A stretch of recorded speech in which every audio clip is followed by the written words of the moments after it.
মোক তোমালোকে চিনি পাইছানে বাৰু কোৱা নহয় মই অইন কাৰণে কোৱা নাই মই ঠিক এনেকৈ আহিছোঁতো সেইকাৰণে প্ৰথমে আপোনাক বহুত বহুত অভিনন্দন থাকিলে বহুত ধন্যবাদ এইটো এটা ভাষাৰে বুজাব নোৱাৰা এক অনুভূতি মই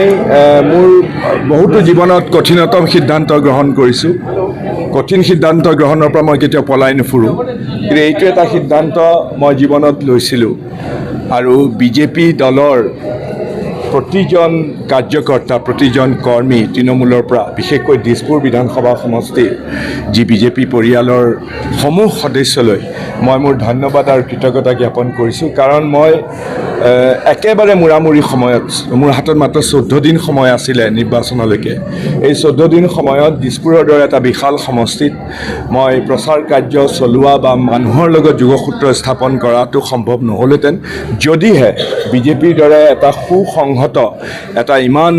প্ৰসাৰ কৰা এটা বিশাল যদি সংগঠনে মোক যদি সহায় নকৰিলেহেঁতেন প্ৰত্যেকজন কৰ্মী কাৰ্যকৰ্তাই মোৰ হাতত ধৰি পেলাই এই নিৰ্বাচনী প্ৰচাৰৰ যি খলাবমা পথ অতিক্ৰম কৰিবৰ বাবে মোৰ ক'ৰবাত সুৰুঙা মোৰ ক'ৰবাত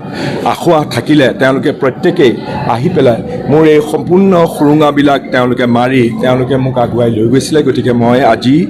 দিছপুৰৰ সাধাৰণ ভোটদাতা ৰাইজৰ আশীৰ্বাদ মূৰত লৈ মই সকলোকে মোৰ ফালৰ পৰা ধন্যবাদ আৰু কৃতজ্ঞতা জনাইছোঁ থেংক ইউ মোৰ ভিজন ইতিমধ্যে মই নিৰ্বাচনী সময়ত মই কৈছিলোঁৱেই যে মোৰ দৃষ্টি পৰিসৰৰ যাত্ৰা বুলি খুব কম সময়ৰ ভিতৰতে মই যিটো বুজিছোঁ চাওক মোক অধিক দায়িত্বশীল কৰি পেলাইছে দিছপুৰ সমষ্টিৰ কাৰণে বিশেষকৈ দিছপুৰ সমষ্টিৰ এনে কিছুমান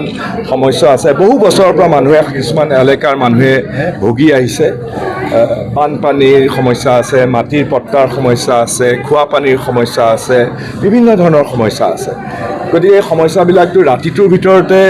সমাধান নহয় সেইটো সকলোৱে বুজিও পায় গতিকে মই মোৰ আন্তৰিকতাৰে সৈতে মই কেনেধৰণে আগবাঢ়ি যাম আৰু বিশেষকৈ সুখপ্ৰদ কথা এইটোৱেই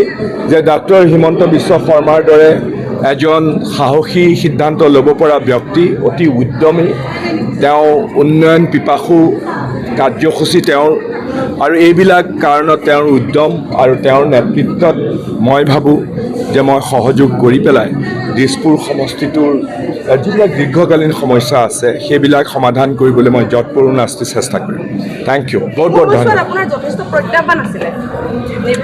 নিৰ্বাচনতো প্ৰত্যাহ্বান থাকিবই কিন্তু মই কৈছোঁ অতি কম সময়ৰ ভিতৰত মই এই পৰিক্ৰমা কৰিব লগা হৈছিলে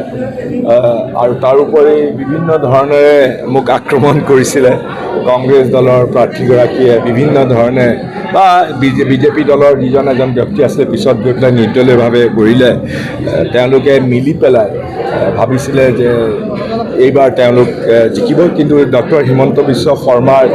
এই যিটো নেতৃত্ব এই নেতৃত্বৰ প্ৰতি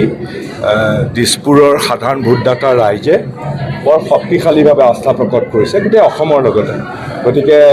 এইবিলাক প্ৰত্যাহ্বান আমি অতিক্ৰম কৰিছোঁ এতিয়া আমি আগলৈ চাম কেনেধৰণে আমি আগবাঢ়ি যাব পাৰোঁ অসমখনক ডাক্তৰ হিমন্ত বিশ্ব শৰ্মাৰ নেতৃত্বত অসমখনক কেনেকৈ আমি ভাৰতবৰ্ষৰ আটাইতকৈ অগ্ৰণী ৰাজ্য হিচাপে প্ৰতিষ্ঠিত কৰিব পাৰোঁ তাৰ কাৰণে ময়ো কাম কৰি যাম থেংক ইউ বহুত বহুত ধন্যবাদ